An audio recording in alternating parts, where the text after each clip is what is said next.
lot of guys think attraction works through logic. That is, she'll come up with a list of what she's looking for in a man, and she will compare the resumes of the various suitors and then logically choose the best fit. And these men who don't understand attraction think that the way to get attraction from a woman, to attract a woman, is to communicate his intent or his resume or what he's got going for him as if he were applying for a job and in a job interview, and he's going to try to convince or persuade her to be attracted to him. That is not how attraction works. Welcome to the Masculine Psychology Podcast, where we answer key questions in relationships, attraction, success, and fulfillment. Now, here's your host, world-renowned therapist and life coach, David Tian. Welcome to the Masculine Psychology Podcast. I'm David Tian, your host. In this episode, I'll be addressing the age-old question of what women want. What are women attracted to sexually in a man? Now, I have covered this in other places, like very in depth, actually, in my course, Invincible, as well as in my complimentary masterclasses on dating, which you can get access to by opting in at my website, davidtnphd.com. I've also made many videos about this topic, including one labeled Love versus Attraction. So why am I addressing it here again in this episode? Well, despite the fact that this is such a fundamental point, like any kind of dating advice about how to better attract women would require that you know what attracts women in the first place, what they're naturally attracted to. And despite how much content I've made about it answering this very question over the years, it seems like a lot of men on the internet are completely ignorant of how attraction works. And it's like they're knocking their heads against the wall because the strategies that they're coming up with to attract the women that they like in their lives are based on a false understanding of how attraction works. And so obviously those strategies don't work. Here's an example of a question that was asked of me recently. He says, I always get friend-zoned, but I know why. It's because I'm not indicating my intent of this relationship is more than friends. How do I tell her I like her without sounding like a creep or sleazy? Unfortunately, his hypothesis for why he gets friend-zoned is wrong. He thinks, as he says it here, it's because he's not indicating his intent of this relationship to be more than just friends. That's actually wrong. It's because she's not attracted to him. And him saying, I like you, won't attract her more. His problem is she wasn't attracted to him in the first place. So if she's not attracted to you already, you saying that you're attracted to her will not attract her to you in response. This is a typical intellectual response to an emotional issue. A lot of guys think attraction works through logic. That is, she'll come up with a list of what she's looking for in a man, and she will compare the resumes of the various suitors and then logically choose the best fit. And these men who don't understand attraction think that the way to get attraction from a woman, to attract a woman, is to communicate his intent or his resume or what he's got going for him as if he were applying for a job and in a job interview, and he's going to try to convince or persuade her to be attracted to him. That is not how attraction works. Now, there's a lot that was bad about old school pickup from the 2000s. Mostly a lack of ethics and self-awareness of the woman's point of view beyond the adage, leave her better than you found her. But almost 20 years later, those old school ebooks and other resources that were explaining how attraction works are far more sophisticated, accurate, and effective than anything I've seen on the internet in recent years. And one of the classic ebooks of that era was by David D'Angelo, who goes by the name now of Eben Pagan, the man who became famous for the cocky, funny style. And he had this adage that goes, attraction is not a choice. And nowadays, the immature red pill boys get scared of that. Like, attraction's not a choice, so you can never trust her, et cetera, et cetera. I'll cover that in the next episode on sexual temptation within a relationship. But in this episode, the audience I have in mind is single men. And the normal approach or the natural approach for the nerd or the intellectual type of guy is to approach it the way you would a school assignment, where you have to convince your teacher or evaluator that your work is worth an A. But attraction is not a choice. It is a choice what you decide to do as a result of feeling attraction or not feeling attraction, but the feeling itself is not a choice. You may even present your case so well as a potential suitor that you cause her to feel guilt for not being attracted to you, but that will not create attraction. It just creates guilt. One of the main reasons there's so much confusion in men about what attraction is and what causes it is that there's a category error, or maybe a category blindness, and ignorance of the distinction between long-term mating strategies and short-term mating strategies, to use the terminology of evolutionary psychologists. I've explained it in the terms of evolutionary psychologists before, and I've seen the eyes of men in the audience glaze over. So let me put it in more accessible or understandable terms. But just before I do that, let me reiterate the myth that we're busting here. The myth of the intellectual approach to attraction, which is that you can talk a woman into being attracted to you. You can't do that. You can't convince her or persuade her through rational means to be attracted to you, because attraction's a feeling. Now, you could use words to turn a woman on, in the sound of your voice to turn a woman on, and thereby attracting her to you in the moment. But obviously that is not working through the pathway of persuasion, or because you put together a rational set of reasons or arguments for it. Instead, you're using words like music or poetry, and the words and the sound of your voice and whatever effect you're creating is itself generating emotion. Okay, so back to the short-term versus long-term distinction. Here's another way to look at it: the provider versus lover distinction. I like to explain this in terms of a ladder with 5 rungs. And the lowest rung on the ladder is like the creepy guy. So you can imagine a woman on a bus and this physically unattractive man leering at her or something along those lines, right? So you have this creepy guy. And then above that is the nameless guy. And for most men and women, the opposite sex that you come across in the world as you go about your day are nameless. Unless they're really good looking or stand out in some kind of extreme way, you don't really notice them. And for women, as for men, 90% of the people of the opposite sex that walk by you throughout your day, you don't really notice. But you don't have any negative feelings toward them. But then again, you don't have any positive feelings. It's just sort of neutral, right? So it's a nameless person. So the rung above that is a friend. And in this case, I would put it as a just friend. So speaking to this issue about the friend zone, I have a masterclass on how to get out of the friend zone. It's a free masterclass. You can get access to it through my website. Not only do I explain how to get out of the friend zone, but I also explain what the friend zone is so that you can avoid getting into it in the first place. But just super briefly here, being friends with an attractive woman or a woman that you like is just fine. There's nothing wrong with that, because up until there were pickup artists, and with the exception of players, which are maybe the top 3% of men out there in the dating world, the majority of people date their friends. They have sex with someone who was a friend, and then they marry someone who was a friend. That's a normal trajectory, between arranged marriages and very formal courtship and a Tinder type of app-based casual dating culture. In between those periods, there was the normal way of meeting your future spouse was because she was a friend of a friend or a classmate or something along those lines, or someone at work. This is just the normal way things were. So you start off with a friendship and then it blossoms into something else. The third rung isn't just friendship. I would reserve that one more accurately to be in the third rung as just friends. When you're a friend and you're not just friends yet, a friend is sort of free-floating because it's not clear yet where this person is going to land in your hierarchy. So being a friend, but not yet being a just friend, being a friend is a good position to be in. It's good to have lots of female friends that you potentially could date down the road if things don't work out with their boyfriends or whatever it is. That's just normal. Just friends, which is the third rung on the ladder of 5, is a category you'd find yourself in if you have a failed escalation attempt. The only time you would hear those two words, we're just friends, is when you tried to get higher up on the ladder and you were rejected or pushed down. You were denied. So if you're in just friends territory and she has said something along those lines of those two words, just friends, now you are friend zoned. Being a friend doesn't mean that you're in the friend zone. And being her friend or her being your friend is not necessarily limiting you yet.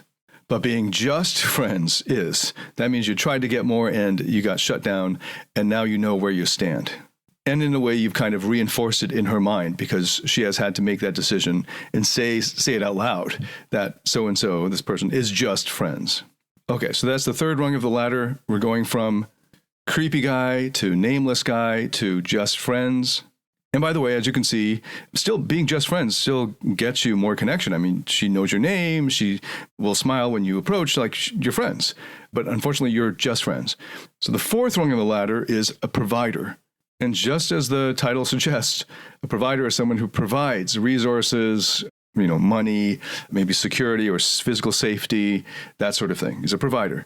And the top rung in the ladder is a lover. The lover provides sexual value, obviously sex, but also all of the exciting feelings associated with being a lover. And it's important to see how the top two rungs differ.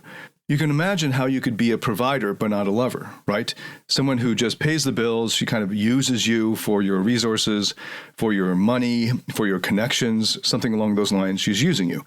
And you provide what she wants to use you for. And she does not give you any kind of sex in exchange because you're not lovers yet. You can think of a situation like that, and there are many situations like this. And hopefully you can imagine the opposite, where somebody is a lover but not a provider.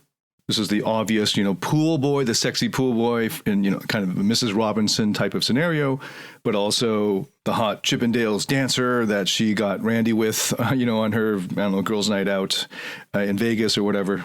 It could also just be the hot guy from work that she's banging on the side, the mistress. And the reason I'm using this ladder analogy is to illustrate the fact that it's very difficult to climb up the ladder. So if you're a creep, or she sees you and it puts you in the creepy category, it is almost impossible for you to just jump up to the top lover category. But it is very easy to go down the ladder, to fall down the ladder. So you could begin as a provider and within minutes or seconds fall down to the creep category, right? Or you could be a lover and suddenly switch into the creep category. It's very easy to drop down the ladder. Now, this also is true for the top two rungs. If she already thinks of you in the lover category, that is, she wants to have sex with you, she's having sexual fantasies about you, you arouse in her sexual desire and so on, right? So you're in the lover category, and she's going to you for that purpose, right? The lover category. It is relatively easy for you to say, hey, I'll pay for the dinner. Right now you move into provider category. Or, I'll pay your rent even more, right? Or I'll buy you a car. Here you go, right? So it's pretty easy for you to go from lover to provider. And anytime you want to go down the ladder, it's relatively easy. What's very difficult is moving up the ladder, climbing up the ladder. And I think a lot of guys have never been told this or have never even thought of it, that once you get slotted in the provider category as your default or her first category she's thinking of you in, you have now moved into a different part of her brain that is not sexual attraction, but is instead rational planning. If you're long-term marriage material, you're in the provider category. Now, you might go from hot, sexy lover, and then she starts to see parts of you or sides of you that she didn't notice at first, and now you're in long-term provider category, and so you have both, the advantages of both, because you're occupying two rungs on the ladder. You started with lover, because you're going down is easy. Going up is very difficult. And this is where a lot of guys screw up. These are the intellectual type of guys who see their primary value and worth in because they got good grades or they made some money or, they're smart or something like that. And their societies or families that are riddled with sexual shame tell them, hey, you'd be a great catch because you have a good job and, whatever, you'd be a good provider. And they don't get it either. And these guys approach a woman with this sort of resume approach, interview style approach of persuading or trying to convince her to be attracted to him. And that totally doesn't work because it's appealing to the wrong part of the brain. But it will work at appealing to the long-term provider opening in her life, that job opening. But that is not sexual attraction, right? That's not actually attraction. So obviously the best approach is to be seen first and foremost as a lover, and then to show that, you can also be a provider if you so choose, rather than coming in as a provider, because what she will naturally do, if you're not in the lover category, but you're coming in as a provider, that is, understand what that would mean once I get to enumerating the different traits of a lover that you need. The more of those that you embody, the easier it will be for you to unconsciously trigger in her that sexual attraction, which is not a choice for her. But if you don't embody those traits and you thereby don't occupy or trigger for her the lover category and are instead slotted into the provider category as a default to start and then find it very difficult to get into the sexual realm of the sexual value, which is the rung up, what she will do is to put you on hold in a sense of she's going to elongate that period because you're a good catch, but you're not really sexy or fun or exciting to be with or adventurous or, there's none of that risky taboo when she's with you. And this is the consequence of an intellectual approach to attraction that comes naturally to people, or to men who did well in school and have approached their whole careers in the same kind of way of trying to get a good grade and impressing the teacher or the boss, etc., and then applying that same approach to life that they have to life to this area as well of attraction, only to discover that there's very little passion in their relationships, and the sexual attraction is something that they don't know how to trigger. And they end up getting into a relationship where they're begging for sex, or that she can withhold sex, and that's an actual thing happening because he doesn't know how to turn her on. And so many men around the world, East and West, don't understand how to turn women on. They don't understand how sexual attraction works. They don't understand the emotional pathways of it because they were raised in a sexually shamed culture or community. So the rare men who did figure it out and the women who know how it works are not encouraged to share it, and it's not open knowledge. So how do you get to land in the lover category as a default? Remember, we're talking about sexual attraction here, not emotional connection, and not desiring a relationship per se. Because if she's smart, that would involve rational calculations or rational pros versus cons decision making. Now, all three might be present in any specific instance of a girl liking a guy. And that's one of the main reasons why most people aren't aware that these are three different components that might go into one relationship, but they're actually different. You can imagine being sexually attracted to a woman, but have little or no emotional connection. And you can think of being sexually attracted to a woman and not thinking of her in terms of a long-term relationship or seeing no long-term relationship potential in her. Okay, so what does the science say about what women want most when it comes to sexual attraction or a lover or short-term mating? In case you didn't know, there are entire fields of research that are dedicated to these issues, to these problems and questions. So I'll be drawing from evolutionary psychology here and social psychology. If you don't know the name David Buss, B-U-S-S, you should get to know that name. He is one of the foremost researchers in the world on sexual attraction, mating science, from the perspective specifically of evolutionary psychology. I also recommend the work of Geoffrey Miller, Geoffrey spelled with a G, G-E-O, Geoffrey Miller. David Buss is very senior and has published so much that I don't have the time to list out all of the books I'd recommend, but he is also the author of the textbook on evolutionary psychology, and I'm looking at my copy of it right now. It's called Evolutionary Psychology, The New Science of the Mind. I think it might be in the 7th edition now. Geoffrey Miller has written many books. I'd recommend the one called Mating Intelligence. I personally collaborated on research in these fields, specifically with a professor named Norman Lee, L.I., at Singapore Management University, and I recommend his work as well. Before you dive into evolutionary psychology, it's important that you keep in mind these common logical fallacies that laymen, uneducated people reading these more specialized works, these mistakes that the average non-specialist makes when it comes to evolutionary psychology, they're actually addressed in David Buss's evolutionary psychology textbook in part 1, Common Misunderstandings about Evolutionary Theory. And these three misunderstandings or fallacies I've found all over the place in red pill literature, the MGTOW, incel literature. So it's worth repeating here very quickly. The first fallacy is thinking that just because evolution has led to human beings tending towards one way or having a natural preference or leaning in one direction, thinking that that means that human behavior is genetically determined. So the environmental triggers matter a lot, and there's a great range of variety between individuals.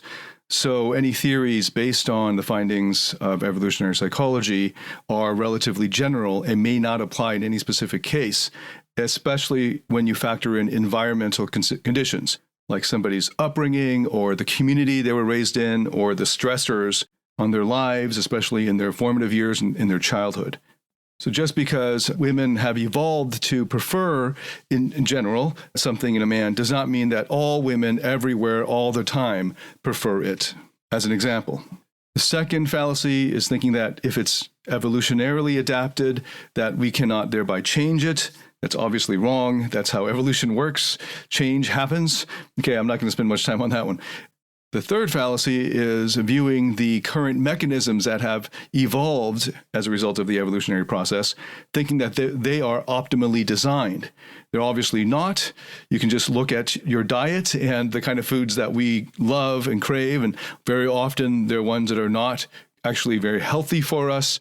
And that is because of evolutionary lag. By the time a mutation is prevalent throughout the population, it's already been 50,000 years. So what's happened was back then, when it first came about and was advantageous, and then thereby spread through the population, it was advantageous then. And by the time it got to spread throughout the population so that almost everybody's got it, it's 50,000 to 100,000 years later. So actually, obviously, our taste preferences are evolved for life 100,000 or 50,000 years ago. Back then, if you saw a donut rolling down the street, you probably should eat it because you're probably not going to see another one for very long. So just because we've evolved to crave foods like that when we see them doesn't mean that we thereby have to act on that. And that speaks to the second fallacy. We can actually change our behavior with willpower and rationality and so forth, and with good habits and so on, and with just understanding how the mechanisms work so they don't have that same unconscious automatic hold over us. So with all those caveats in place, let's look at what the science says about what women prefer in men when it comes to the lover category, to sexual attraction, and short-term mating.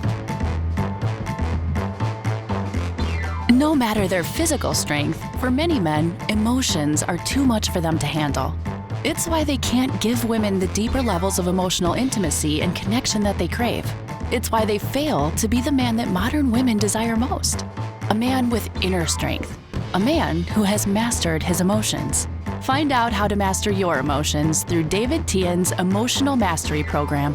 The Emotional Mastery Program is a step-by-step system that integrates the best of empirically verified psychotherapy methods and reveals how to master your internal state and develop the inner strength that makes you naturally attractive, happy, and fulfilled.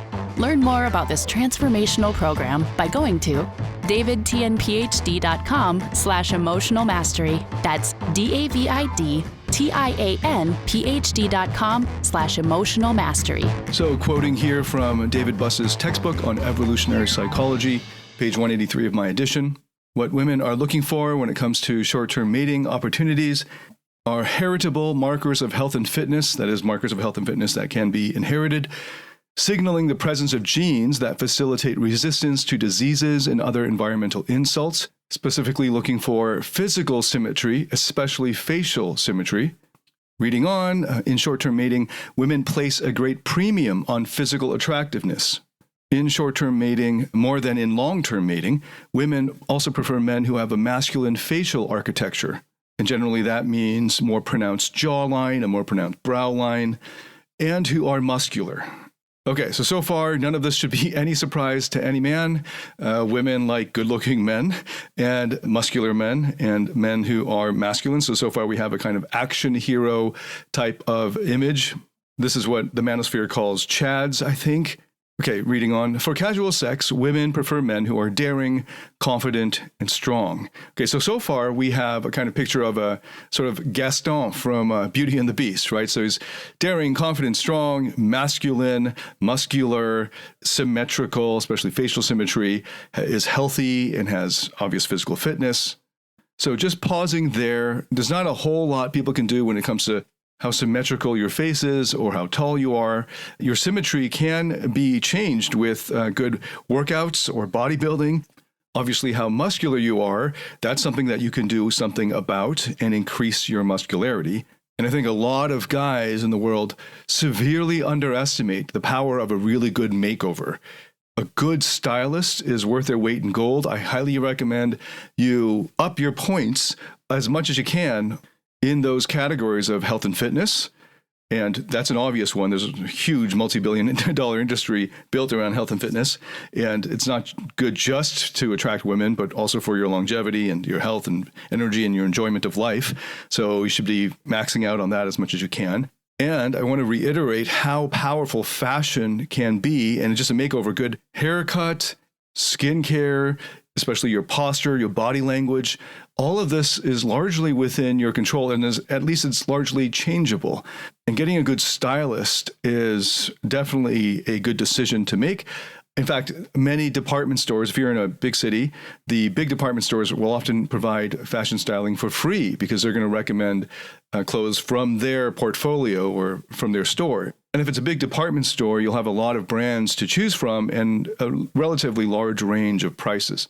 This really deserves its own course. And guess what? I actually have a course on fashion and style in my Platinum Partnership. And I've worked to great advantage with many excellent stylists in Singapore and hairstylists and so on. It makes a huge difference. So it's not just how you look naked. You're not going out meeting new women naked, generally, unless you're in a nudist colony or something. You're going out with clothing, and you can use that to great advantage. Then, of course, there's their hairstyle, and I got a beard now, and that's a whole other haircut. So there's only so much you can do apart from, cosmetic surgery, but you can significantly increase your physical attractiveness if you take into account your clothing and your body language. I'd even get into body language and eye contact and the sound of your voice, which are all important. So actually, I haven't addressed the vocal masculinity, so I'll do that in a second. Just before I move into the next section on what women want in short-term mating, the studies I was just referring to have also found that women place a great premium on a man's desirability to other women. And so this brings in not just the mechanism of social proof, but mimetic desire. And there's a great book on mimetic desire, maybe the book, called Wanting. Well, the most accessible book on mimetic desire. That is, the desires that aren't really ours, but that we pick up because we see other people wanting these things, and we unconsciously, automatically just buy into their wants and adopt them for our own, and we're copying them.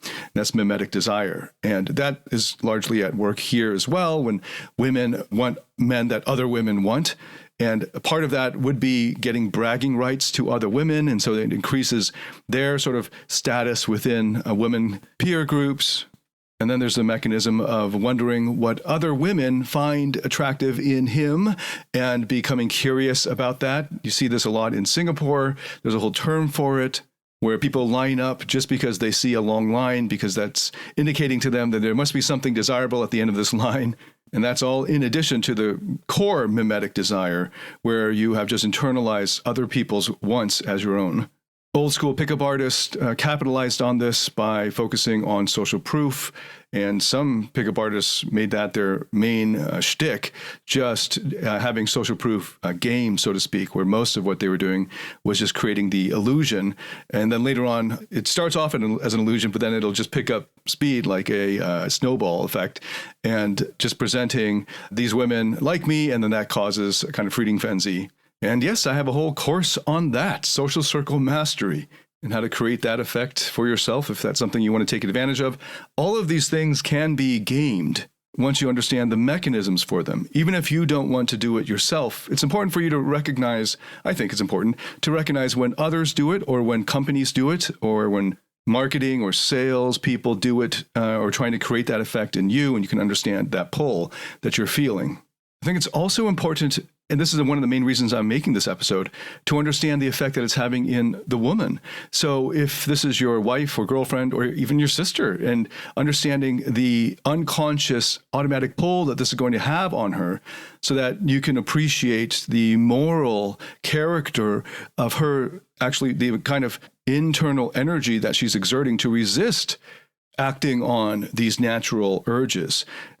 So if a lot of her girlfriends are talking about some other guy, she's going to naturally be curious about him and be attracted to him.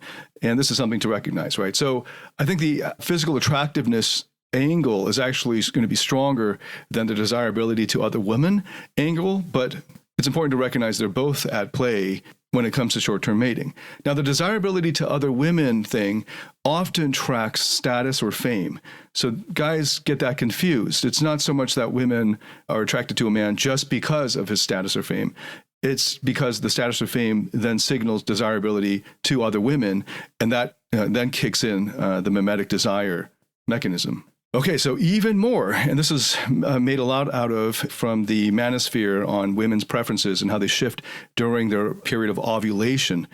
So again, a reminder that just because there are preferences, it does not cause them to be determined in this way, and that in fact, it's something I'm going to be covering in the next episode, this is the moral point, where if there's no temptation, then there's no moral virtue from resisting the temptation. So there has to be something at play here, and this is the natural thing at play here, women's preferences and how they shift during ovulation.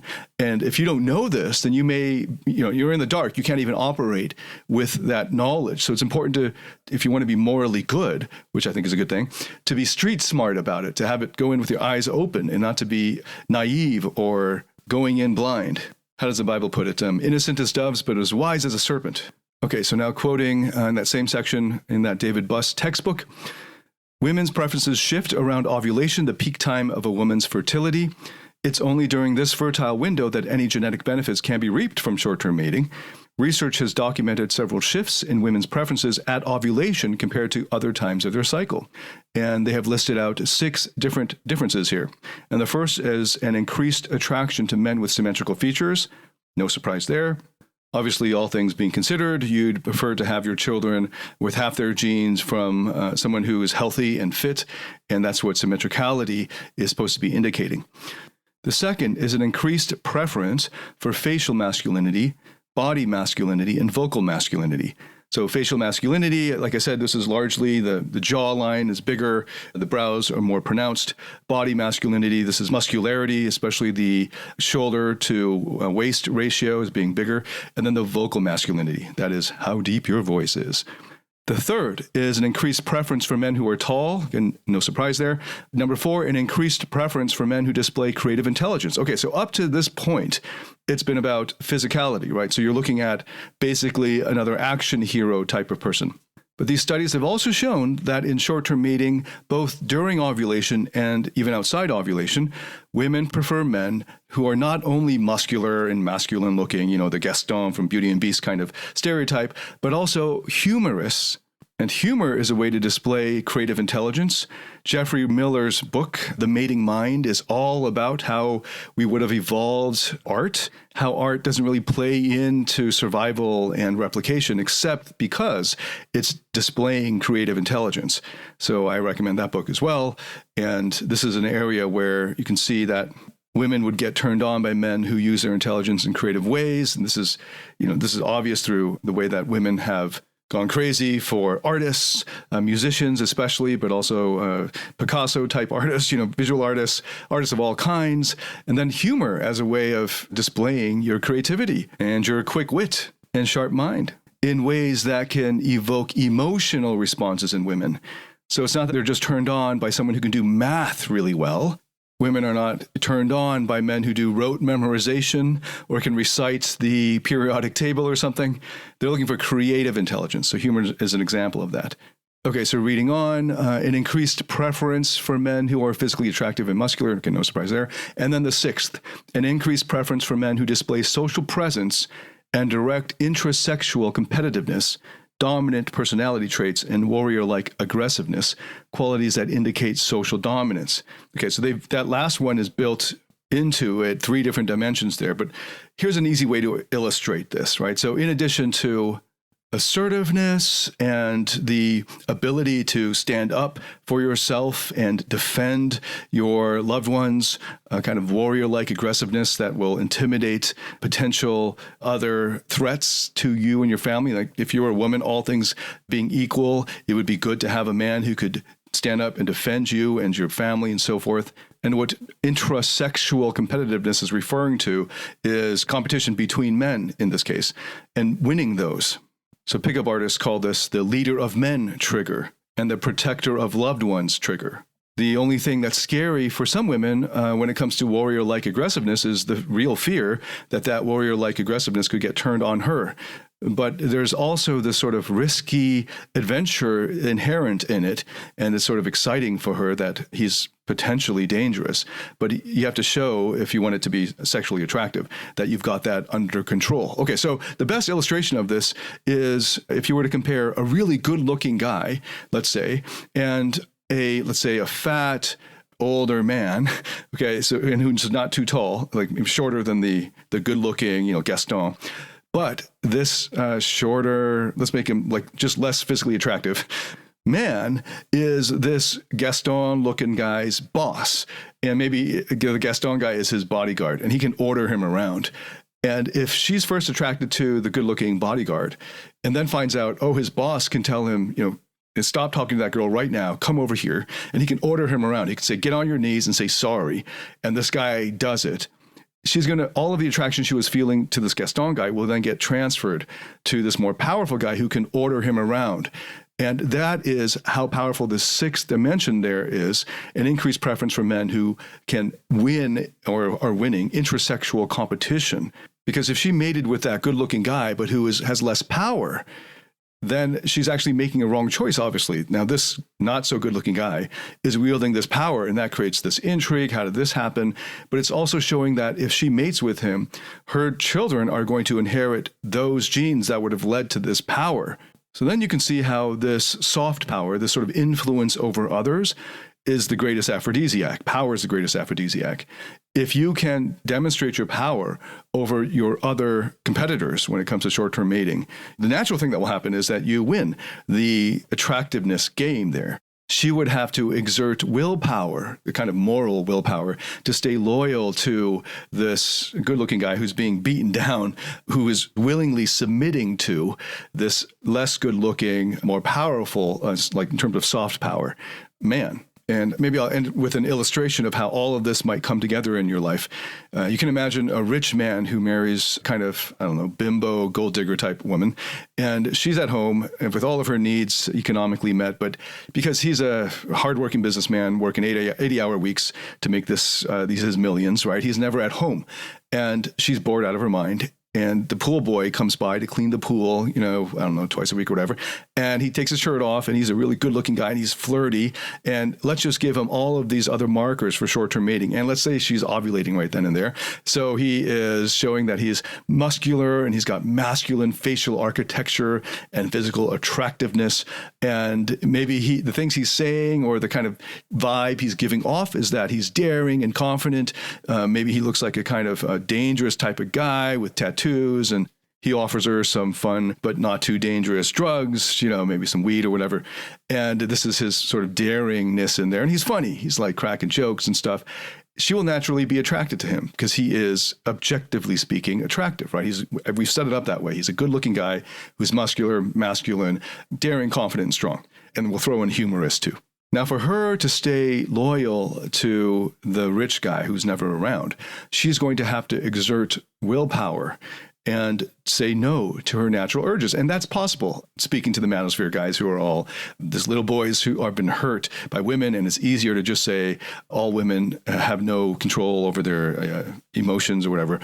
But we do this all the time when we deny ourselves Krispy Kreme donuts, for instance, right? You can say no to the thing that you naturally want.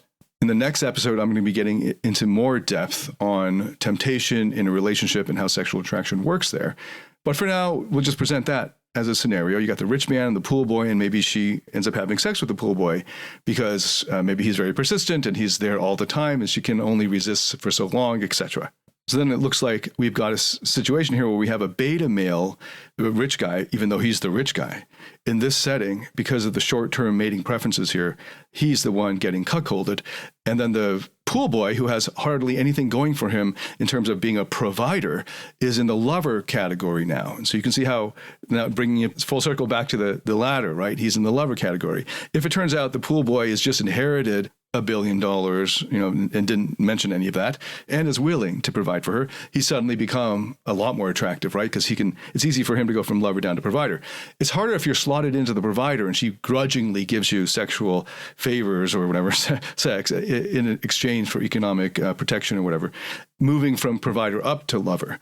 Okay, now here, I'm going to take it a step further and bring in that sixth dimension of social power. So imagine the husband comes back early from work and catches them in the act. And the pool boy gets down on his knees and grovels for forgiveness because for whatever reasons, let's make something up. Like he doesn't want to lose this job, or this man is so powerful that he could just ruin this pool boy's prospects for getting any other kind of job. Or maybe he can get him landed in jail because of drug possession or whatever it is, right? So he's a powerful guy. You got to set it up so that there's this big power disparity. Well, what'll happen is the woman, when she sees that, she sees her husband demonstrating that soft power over this better looking, more muscular, more masculine, but in this case, socially weaker, then her attraction will dissipate like a popped balloon and will in fact transfer to the husband who's demonstrating the power. Now, the attraction transfer is something I've seen, so it's anecdotal. That's the way I think about it, and I find it to be helpful, so I'm sharing it with you. That's too sophisticated for any research to have been done on it yet, but that's my pet theory, and I've seen it played out over and over. If you can own the guy, so to speak, that she was into just before, she will suddenly go, oh, who's this guy? And that's if, without any other kind of moral constraints on the situation there, right? And this thing that we've just set up, the moral right thing to do here in this case is for her to go back to the husband, right? So it's easier to imagine that. Now, there's a great illustration of this in this TV series whose name escapes me right now. I tried to do a Google search real quick here, but I couldn't find anything.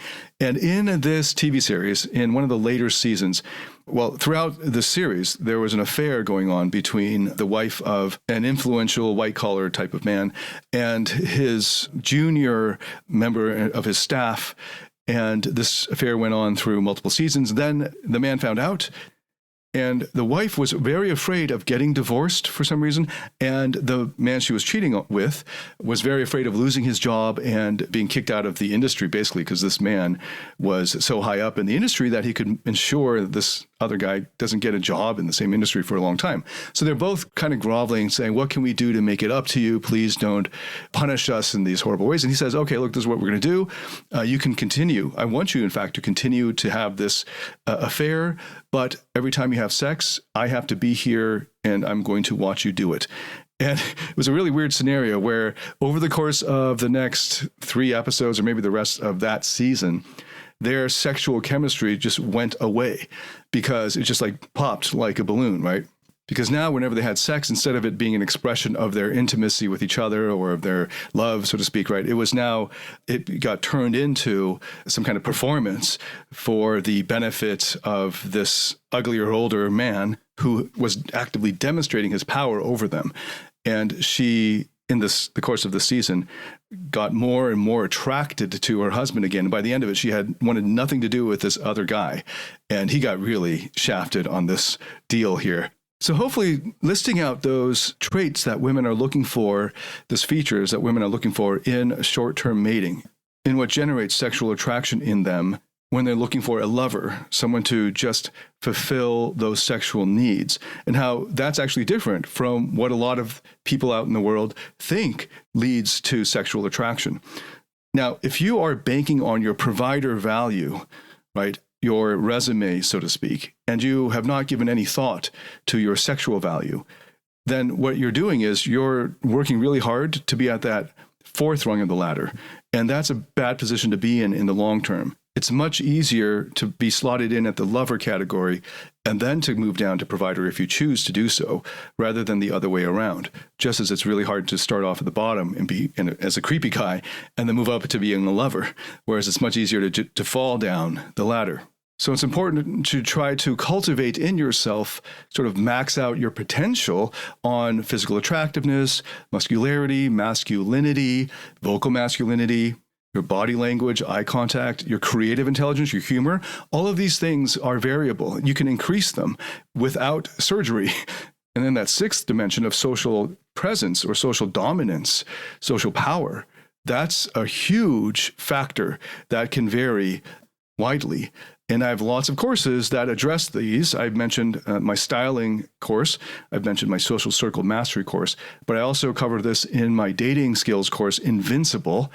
So if you'd like to cultivate more of the lover traits in yourself, this is possible. And I recommend that you do it. In the next episode, I'll be covering how this makes a difference in any long-term relationships, especially when it comes to sexual temptation in a relationship. Okay, so come back to the next episode for the natural extension of this knowledge, and love to get your feedback on this. If you have any comments at all, please let me know, and hit a like or subscribe wherever you're listening to this. And thank you so much for listening. If this helped you in any way, please share it with anyone else that you think could benefit from it. Thank you so much for listening. I look forward to welcoming you to the next episode. David Tian signing out.